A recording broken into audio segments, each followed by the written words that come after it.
en la ciudad que aún respiraba el eco de una guerra reciente, donde los balcones se adornaban con banderas descoloridas y los periódicos repetían nombres de héroes como si fueran plegarias. Todos conocían a doña Sofía Valcárcel como la viuda perfecta. Su figura, siempre envuelta en negro impecable, avanzaba por las calles empedradas con una serenidad que muchos confundían con fortaleza, sin advertir que en realidad era la inmovilidad de quien teme que un solo movimiento haga estallar todo el dolor que mantiene cuidadosamente contenido. Cada mañana, al abrir las ventanas de la mansión Valcárcel, la luz entraba como un intruso, revelando los retratos del capitán Hernán en cada muro, las medallas alineadas como testigos silenciosos y el escritorio intacto donde la pluma se había detenido para siempre. Sofía vivía allí como guardiana de un mausoleo, cumpliendo con una devoción que otros llamaban honor, pero que ella sentía como una cadena de hierro frío. Y aunque todos, en la ciudad, le alababan por su resistencia ejemplar, nadie sospechaba la verdad más incómoda. En Sofía no lloraba porque hacía meses que había agotado las lágrimas. Y lo que quedaba en su pecho no era amor puro, sino un laberinto de dudas que nunca se atrevió a pronunciar en voz alta. El día en que comenzó esta historia, el aire olía a solemnidad y a flores marchitas. La ciudad inauguraría una estatua en honor al capitán Hernán, y Sofía debía presentarse como símbolo vivo de la patria y el sacrificio. A su lado, como siempre, estaría don Rodrigo Luján, el mejor amigo del fallecido, el hombre que acompañaba a la viuda en silencio, el soldado que muchos admiraban por haber sobrevivido a la batalla en que Hernán murió. Rodrigo caminaba con una rectitud casi dolorosa, como si cada paso arrastrara el peso invisible de algo que nunca dijo y que lo consumía por dentro. Sus ojos, oscuros y cansados, evitaban el retrato del capitán exhibido en la plaza, no por falta de lealtad, sino porque en cada trazo reconocía la última mirada de su amigo antes de lanzarse a un ataque suicida. Toda la ciudad celebraba la memoria del héroe, pero nadie percibía la tensión que vibraba en el aire entre Sofía y Rodrigo, en una cercanía que no tenía nombre ni permiso, construida en la sombra de la pérdida. Y mientras los discursos comenzaban, mientras las campanas repicaban anunciando deber y honor, algo en el corazón de Sofía, algo dormido, olvidado y peligroso, empezó a temblar al sentir la presencia de Rodrigo a su lado, como si ese día, frente a la imagen de un héroe muerto, la vida decidiera moverse por primera vez en mucho tiempo. En la ciudad que aún respiraba el eco de una guerra reciente, donde los balcones se adornaban con banderas descoloridas y los periódicos repetían nombres de héroes como si fueran plegarias. Todos conocían a doña Sofía Valcárcel como la viuda perfecta. Su figura, siempre envuelta en negro impecable, avanzaba por las calles empedradas con una serenidad que muchos confundían con fortaleza, sin advertir que en realidad era la inmovilidad de quien teme que un solo movimiento haga estallar todo el dolor que mantiene cuidadosamente contenido. Cada mañana, al abrir las ventanas de la mansión Valcárcel, la luz entraba como un intruso, revelando los retratos del capitán Hernán en cada muro, las medallas alineadas como testigos silenciosos y el escritorio intacto donde la pluma se había detenido para siempre. Sofía vivía allí como guardiana de un mausoleo, cumpliendo con una devoción que otros llamaban honor, pero que ella sentía como una cadena de hierro frío. Y aunque todos en la ciudad le alababan por su resistencia ejemplar, nadie sospechaba la verdad más incómoda.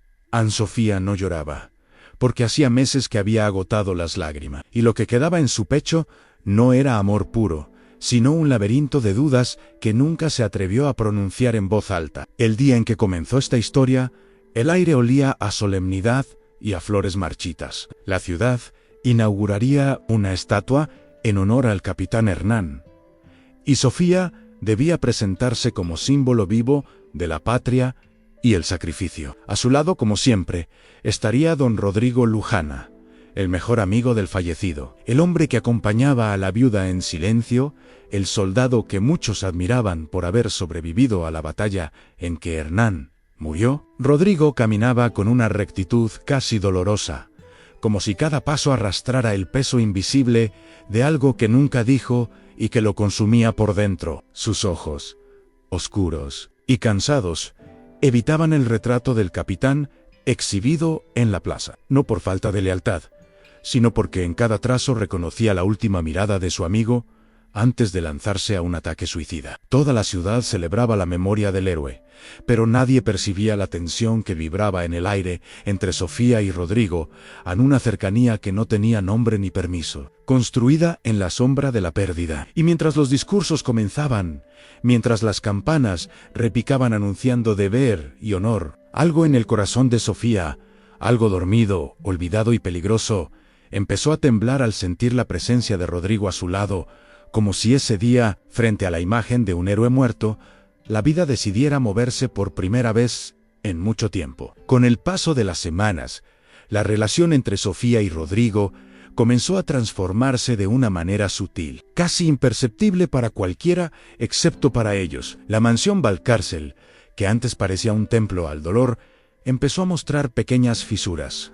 por donde se filtraba la vida una ventana abierta que dejaba entrar aire fresco, una vela encendida más allá de la hora habitual, una risa breve que escapaba sin permiso. Sofía, que solía moverse por la casa con una rigidez casi ritual, empezó a caminar con menos peso sobre los hombros cuando sabía que Rodrigo llegaría, aunque intentara ocultarlo tras el velo negro. Y Rodrigo, que había construido una coraza de disciplina y silencio desde la muerte del capitán, encontraba en cada gesto de Sofía un motivo para desear romperla. Sin embargo, el vínculo entre ambos seguía encadenado por un obstáculo que parecía imposible de desafiar. Hernán seguía presente en todas las paredes, en todos los rincones, en cada mirada del vecindario. Era como si la ciudad entera, al venerar al héroe caído, mantuviera sujetas las manos de los vivos, impidiéndoles avanzar. Aún así, había momentos en los que el mundo exterior dejaba de existir y lo único real era la presencia del otro, como aquella tarde, en el estudio del capitán, cuando Sofía, intentando ordenar los documentos militares que seguían acumulándose en montones solemnes, dejó caer, accidentalmente, un pequeño cofre. Rodrigo se inclinó para ayudarla, y por un instante fugaz, sus manos se tocaron sobre el viejo metal. No fue un contacto prolongado ni escandaloso, pero bastó para que ambos se quedaran inmóviles, como si el tiempo se hubiera detenido para obligarlos a reconocer algo que llevaban demasiado tiempo ignorando. Sofía retiró la mano, de inmediato, como si se hubiera quemado, y Rodrigo se puso de pie, con una rigidez casi defensiva. Pero en ese breve choque de piel con piel, una verdad espesa e innegable se manifestó.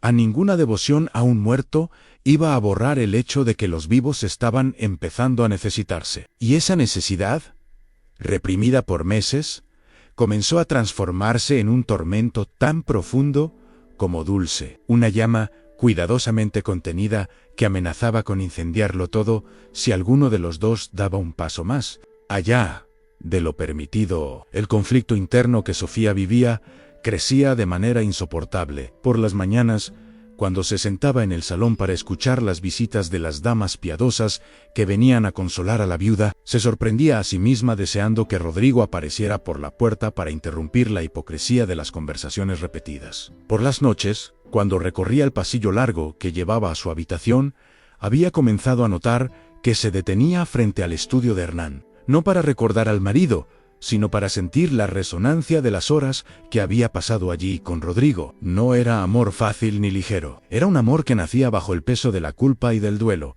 un amor que no debió existir, un amor que sin embargo no podía dejar de crecer. Y Rodrigo vivía un tormento parecido. Cada vez que cabalgaba hacia la mansión, juraba que sería la última visita innecesaria. Cada vez que regresaba a casa después de verla, se repetía que tenía que poner distancia, pero al día siguiente volvía, consciente de que la verdadera razón no era el deber ni la cortesía, sino la necesidad imperiosa de confirmarse que Sofía respiraba, que estaba a salvo, que seguía iluminando sin intentarlo los lugares donde la muerte había dejado oscuridad. El general Aulver, astuto como un animal político que huele la oportunidad y la debilidad ajena, comenzó a percibir un cambio en la viuda, y en el capitán Luján no tenía pruebas ni escenas comprometedoras, pero la sensibilidad del poder le bastaba para sospechar. Por eso intensificó su estrategia. Organizó cenas, reuniones patrióticas y hasta una misa solemne, donde exigió la presencia de Sofía. Todo para mantenerla visible y disponible para el futuro matrimonio que pretendía imponerle. La ciudad, por su parte, empezó a murmurar cada vez que Rodrigo caminaba junto a la viuda después de los actos oficiales. Se hablaba de exceso de compañía, de demasiada cercanía, de la viuda joven que debería cuidar su reputación. Sofía fingía no escuchar, pero cada rumor era como una cuerda que se tensaba aún más en su pecho. Rodrigo escuchaba todo, con un rostro pétreo, pero por dentro ardía una mezcla devastadora de rabia y miedo a dañarla, miedo a que ella sufriera por su causa, miedo a que, si daba un paso más hacia ella, la cadena del deber lo arrastrara de vuelta a un lugar del que nunca había salido del todo. Una tarde gris, en la que el cielo parecía haberse puesto de acuerdo con el peso en el corazón de Sofía, la viuda decidió abrir por primera vez en meses el arcón militar que llevaba el sello del regimiento. Era un cofre fuerte, de metal oscuro y bordes desgastados, que había sido enviado a su casa poco después de la muerte del capitán. Ella nunca había tenido el coraje de examinarlo con atención, convencida de que su interior traería más dolor del que podía soportar. Sin embargo, algo en la forma en que Rodrigo la había mirado esa mañana, con un cansancio que no venía del cuerpo, sino del alma, la impulsó a enfrentar aquello que había evitado durante tanto tiempo. Sentía, de manera confusa pero poderosa, que la verdad dormía entre esos objetos, que comprender esa verdad era indispensable para seguir respirando. Y así, con manos temblorosas, abrió el arcón. En él encontró uniformes manchados de polvo, insignias rotas, un reloj de bolsillo detenido para siempre a la hora exacta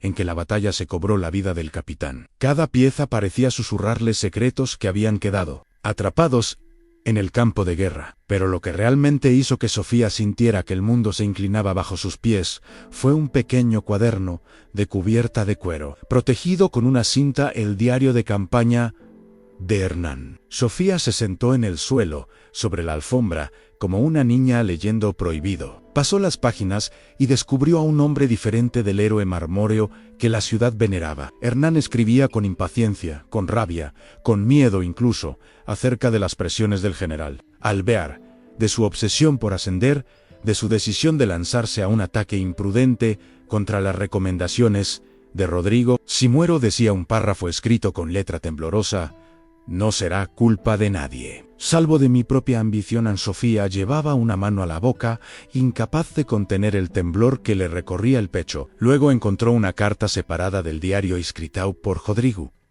La abrió con un nudo en la garganta. Ahí estaba la confesión silenciosa del hombre que durante meses había caminado a su lado con prudencia extrema. Se declaraba culpable de un amor nunca confesado, un amor que había decidido enterrar para no interponerse entre ella y Hernán. Esa carta no era una traición, sino un acto desesperado de honestidad, guardado para un futuro que nunca debía haber visto la luz. Para Sofía, leer esas líneas fue como encender una lámpara en una habitación oscura.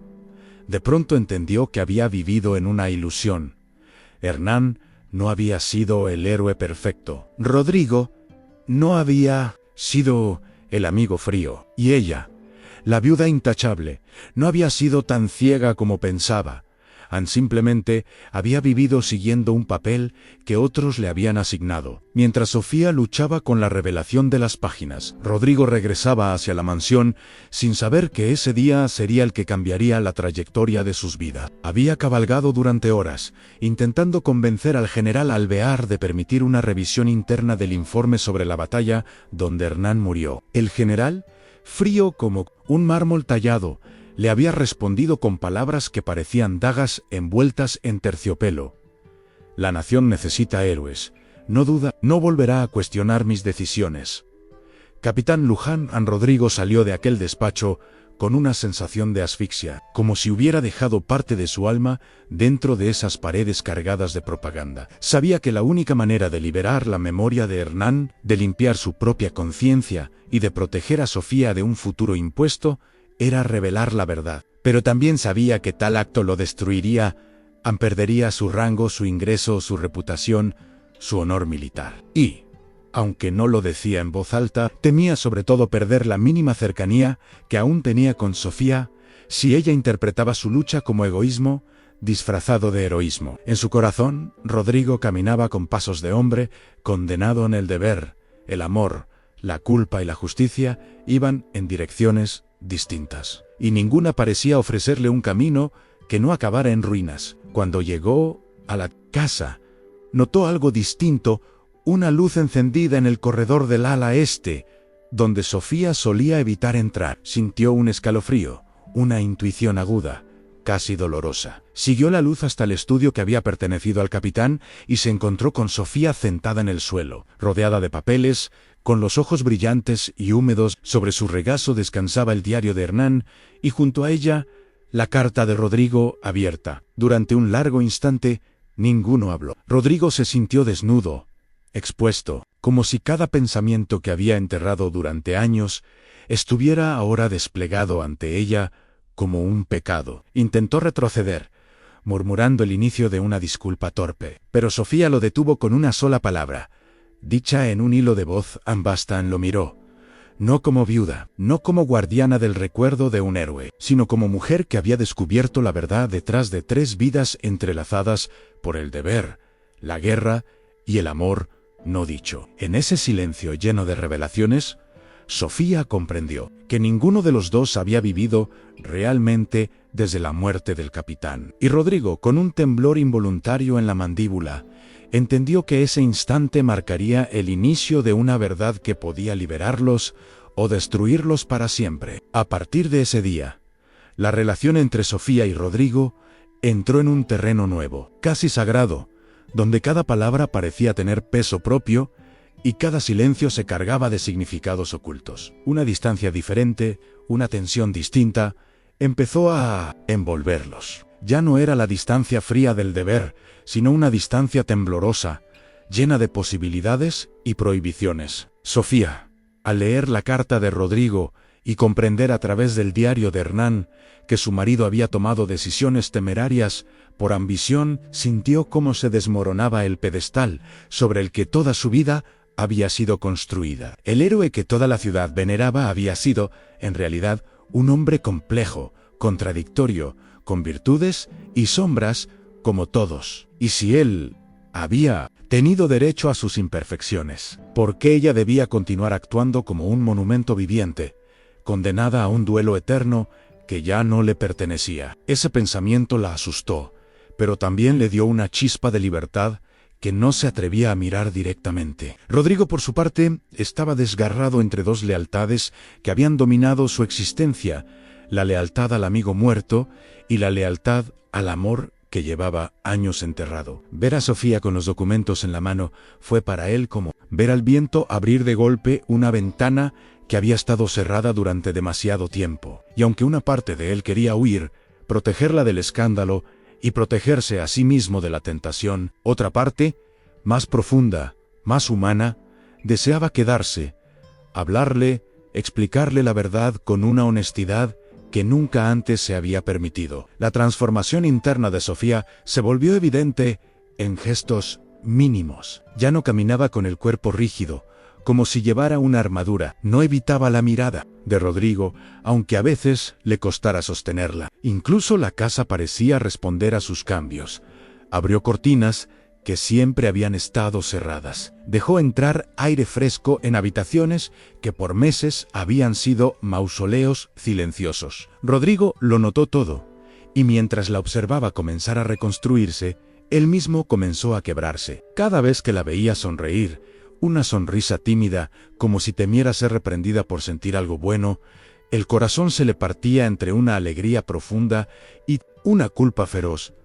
¿Tenía derecho él a despertar esa luz en ella, o estaba condenándola a un futuro aún más doloroso? El dilema lo atormentaba incluso en sueños, pero lo que más lo consumía era la sombra constante del general Albert. Rodrigo sabía que el general actuaba como si fuera dueño del destino de todos ante el capitán muerto, de la viuda que quería convertir en instrumento político y de él mismo, reducido a un soldado incómodo cuya lealtad empezaba a flaquear. Con la verdad del diario ardiendo en su memoria y la confesión escrita de su propio corazón ahora expuesta, Rodrigo comprendió que el tiempo de callar estaba llegando a su fin, y aunque temía hablar, temía aún más que Sofía siguiera siendo usada como símbolo, mientras la verdad quedaba enterrada bajo bronce y discursos patrióticos. A partir de ese día, la relación entre Sofía y Rodrigo entró en un terreno nuevo, casi sagrado,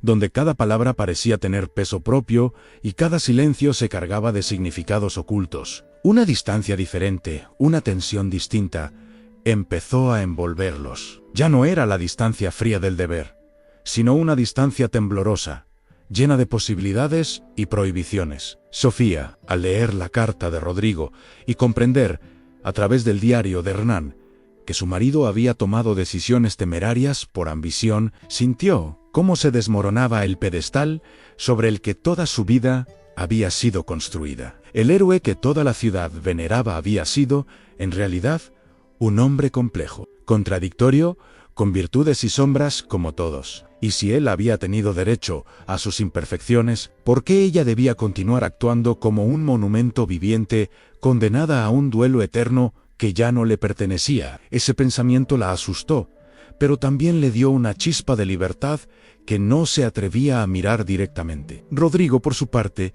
estaba desgarrado entre dos lealtades que habían dominado su existencia, la lealtad al amigo muerto y la lealtad al amor que llevaba años enterrado.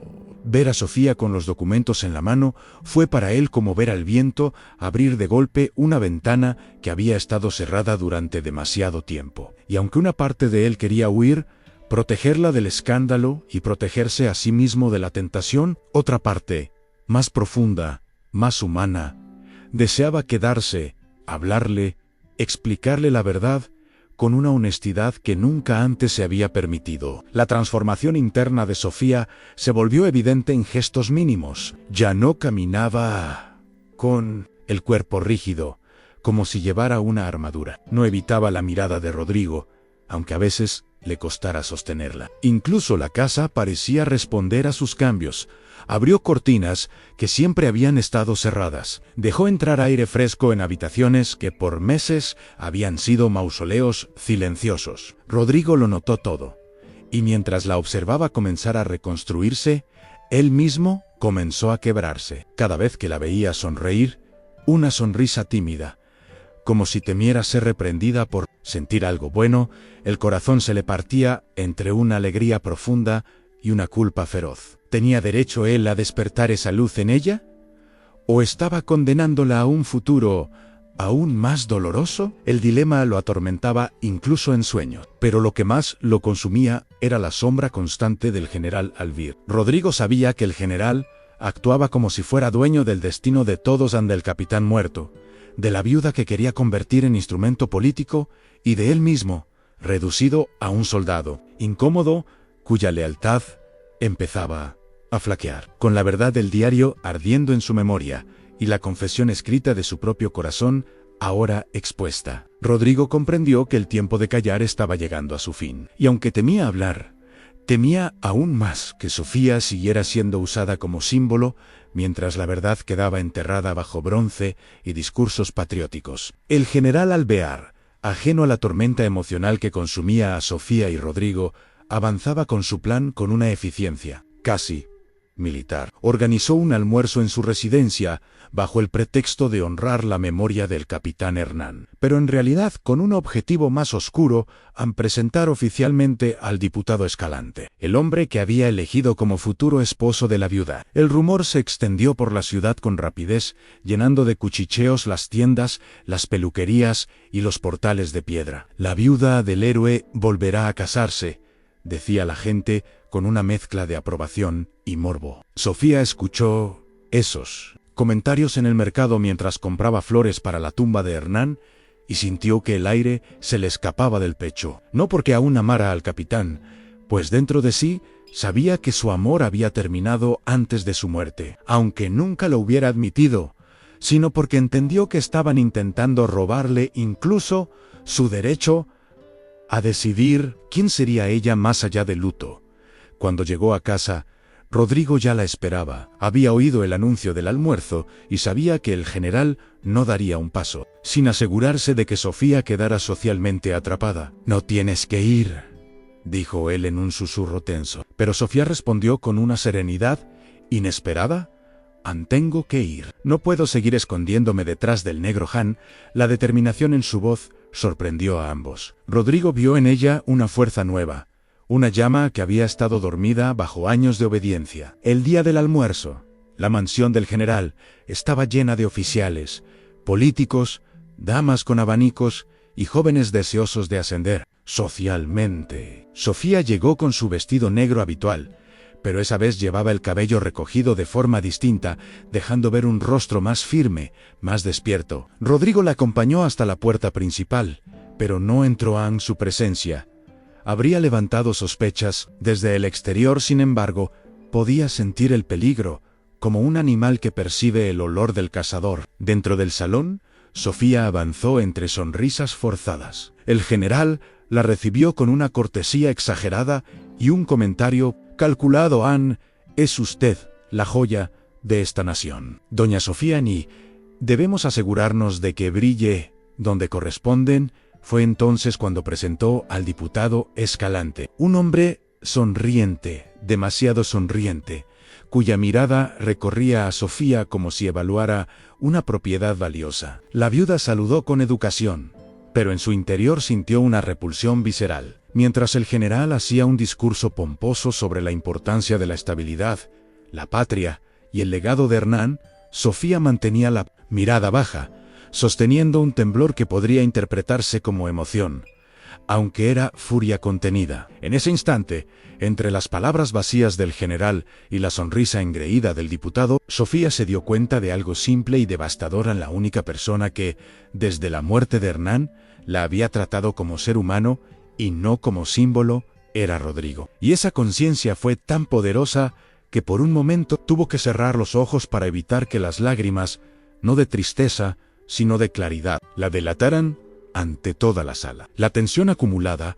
estalló 3 días después del almuerzo del general. Sofía, agotada de ser tratada como un trofeo patriótico, decidió que no permitiría que el general Albert sellara su futuro con un matrimonio que ni deseaba ni respetaba. Rodrigo, por su parte, tras noches de insomnio repasando el diario de Hernán y su propia carta, comprendió que proteger la memoria del capitán no significaba mentir en su nombre, ni someter a Sofía al destino que el general pretendía imponerle. Así, cuando Albert convocó a la prensa y a varios oficiales a una reunión privada para anunciar el inminente compromiso entre la viuda y el diputado Escalante, Rodrigo lo interceptó con un acto que cambiaría el rumbo de todos. Entregó a los presentes una carpeta con el diario de Hernán y la carta que él mismo había escrito. El murmullo creció como fuego sobre pólvora. Los oficiales se miraron unos a otros,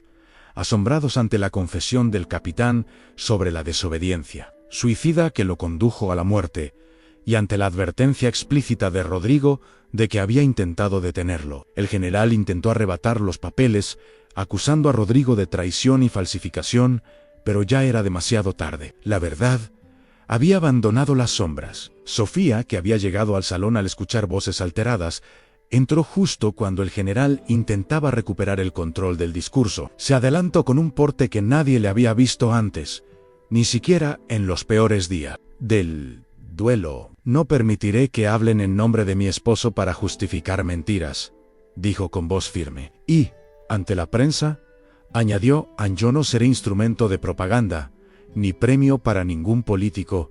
El general palideció. Parte de los presentes aplaudió. Otros quedaron petrificados. Era la caída del mito, no del capitán Hernán, cuya humanidad se revelaba por fin, sino del aparato que había construido un héroe de bronce para ocultar errores de carne y hueso. Sofía tomó la mano de Rodrigo, frente a todos, no como un gesto romántico, sino como una declaración moral, el fin de la manipulación, el fin del silencio. Meses después, con las tensiones políticas aún vibrando en la capital, Sofía y Rodrigo se instalaron en una pequeña casa frente al mar, lejos de las marchas militares, las ceremonias oficiales y las miradas juzgadoras. La ciudad costera era tranquila habitada por pescadores maestros retirados, viudas que habían perdido mucho más que vestidos de luto. Allí, sin estatuas ni discursos, los dos reconstruyeron la vida desde la sencillez. La casa que restauraron juntos se convirtió en una pensión modesta, donde recibían viajeros y veteranos que buscaban un refugio donde nadie los tratara como símbolos, sino como seres humanos cansados que necesitaban reposo. Algunas noches, cuando las velas titilaban con el viento marino, Sofía se sentaba frente a una pequeña piedra tallada con el nombre de Hernán. No era un mausoleo, ni un altar, sino un gesto íntimo, un recuerdo, limpio, sin pompa. Rodrigo la acompañaba a veces, manteniendo cierta distancia por respeto, hasta que una noche ella le tomó la mano con una suavidad que contenía años de culpa liberada. Si él hubiera vivido, no habría querido que yo me convirtiera en su sombra, murmuró. Rodrigo, con los ojos fijos en el horizonte, respondió: Anne y yo jamás hubiera querido reemplazarlo. Solo acompañarte donde él ya no podía. No fue una declaración dramática, sino la clase de verdad que solo se dice cuando dos almas han caminado demasiado tiempo en el dolor. El amor que nació entre ellos no borró el pasado ni reemplazó el duelo, pero lo transformó. En aquella casa frente al mar, donde los viajeros llegaban con historias difíciles y partían un poco más ligeros, Sofía y Rodrigo entendieron que amar no era traicionar a los muertos, sino honrar la vida que aún quedaba por delante. Y así, sin coronas, sin medallas y sin aplausos, encontraron lo que tantos héroes jamás habían logrado en paz. Meses después, con las tensiones políticas aún vibrando en la capital, Sofía y Rodrigo se instalaron en una pequeña casa frente al mar, lejos de las marchas militares, las ceremonias oficiales y las miradas juzgadoras. La ciudad costera era tranquila habitada por pescadores maestros retirados, viudas que habían perdido mucho más que vestidos de luto. Allí, sin estatuas ni discursos, los dos reconstruyeron la vida desde la sencillez. La casa que restauraron juntos se convirtió en una pensión modesta, donde recibían viajeros y veteranos que buscaban un refugio donde nadie los tratara como símbolos, sino como seres humanos cansados que necesitaban reposo. Algunas noches, cuando las velas titilaban con el viento marino, Sofía se sentaba frente a una pequeña piedra tallada con el nombre de Hernán. No era un mausoleo, ni un altar, sino un gesto íntimo, un recuerdo limpio, sin pompa. Rodrigo la acompañaba a veces, manteniendo cierta distancia por respeto, hasta que una noche ella le tomó la mano con una suavidad que contenía años de culpa liberada. Si él hubiera vivido, no habría querido que yo me convirtiera en su sombra, murmuró. Rodrigo, con los ojos fijos en el horizonte, respondió: Anne y yo jamás hubiera querido reemplazarlo. Solo acompañarte donde él ya no podía. No fue una declaración dramática, sino la clase de verdad que solo se dice cuando dos almas han caminado demasiado tiempo en el dolor. El amor que nació entre ellos no borró el pasado ni reemplazó el duelo, pero lo transformó en aquella casa frente al mar, donde los viajeros llegaban con historias difíciles y partían un poco más ligeros. Sofía y Rodrigo entendieron que amar no era traicionar a los muertos, sino honrar la vida que aún quedaba por delante. Y así, sin coronas, sin medallas y sin aplausos, encontraron lo que tantos héroes jamás habían logrado en paz. Si esta historia tocó tu corazón y te hizo reflexionar sobre el peso del deber, la fuerza del amor y el valor de elegir la verdad, incluso cuando duele, te invito a seguir explorando mundos como este conmigo. Cada semana encontrarás nuevas historias de pasión prohibida, secretos familiares, traiciones silenciosas y finales que desafían a la sociedad y al destino. Suscríbete a este canal y activa la campanita para no perderte ni un solo capítulo. Aquí, cada historia está pensada para envolverte, conmoverte y recordarte que incluso en los tiempos más oscuros, siempre hay un espacio para el amor que transforma.